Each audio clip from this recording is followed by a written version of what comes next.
আজ ভাবলাম সকাল থেকে রাত পর্যন্ত কী করি সেটা তোমার সাথে শেয়ার করি। তাই সকালবেলা উঠে পড়লাম 9টার সময়।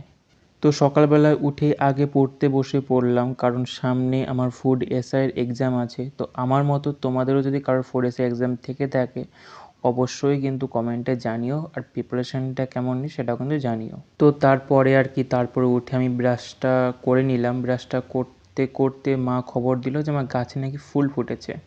এই দেখো, এটা হচ্ছে আমাদের লেবু গাছ, এটা মৌসুম্বি লেবু। এখানে কিন্তু আজকে সকালে উঠে দেখলাম ফুল ফুটেছে।